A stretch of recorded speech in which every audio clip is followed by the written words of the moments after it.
টেঙ্গুয়াতে মহেশপুরে পাল্টা রুখে দাঁড়ানোর পরে ওরা থামতে বাধ্য হয়েছে। তাই যোগী আদিত্যনাথ জি বলছেন বাটেঙ্গে তো কাটেঙ্গে। নরেন্দ্র মোদী জি বলছেন এক রহেগে তো সেফ রহেগে।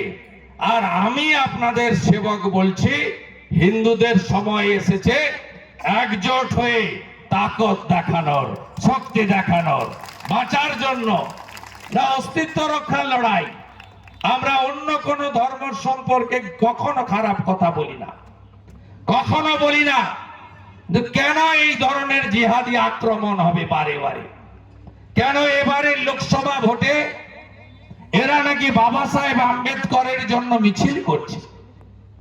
আমি তো দেখতে পাইনি তৃণমূলের লোকেদের।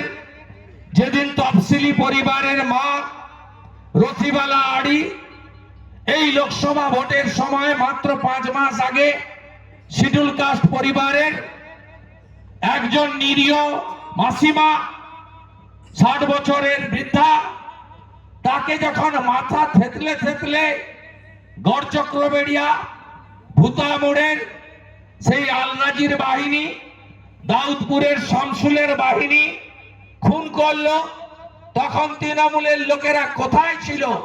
দলিত মা হত্যা করার পরে তারা ছিল না। রথিবালা আড়ি বিজেপির নেত্রী ছিলেন না। রথিবালা আড়ি একজন হিন্দু ছিলেন। তাই মনসা বাজারে রাত্রি 2টোর সময় তাকে খুন করা হলো। এই কমাস আগে ইনি হলেন নন্দীগ্রামের দ্বিতীয় হিন্দু শহীদ।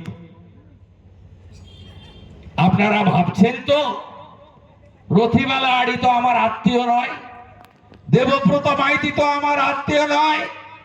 আমি আপনাকে বলছি বাংলাদেশ দেখার পরে, দেবব্রত মাইতি রথিবালা আড়ি দেখার পরে আপনারা সবাই সনাতনীরা যদি ঐক্যবদ্ধ না হন, আগামী দিনে আপনার পরিবারেও একই ঘটনা ঘটবে। তাই আপনাদের সবাইকে ঐক্যবদ্ধ হতে হবে। 23-এর পঞ্চায়েতে 17টার মধ্যে 11টা পঞ্চায়েত, 2টো পঞ্চায়েত সমিতি, এই ব্লকের 2টো জেলা পরিষদ আমরা জিতেছি বলে নন্দীগ্রামে শান্তি আছে। আমাদের সমর্থকরা ভেকুটিয়াতে একজন বিরোধী সমর্থকের উপরে খারাপ আচরণ করেছিল। আমি সঙ্গে সঙ্গে এসে হরিপুর অফিসে বসে বলে গেছি যে আমরা এই জিনিস বরদাস্ত করি না, করব না, আমি অ্যালাউ করব না। আমরা সারা বছর নিজের পরিবার, সমাজ, ধর্ম ইত্যাদি নিয়ে থাকব। ভোটের সময় সবাই লড়বে, একজন জিতবে, বাকিরা হারবে। কেন ঘর ভাঙবে? কেন ঘর ছাড়া হবে?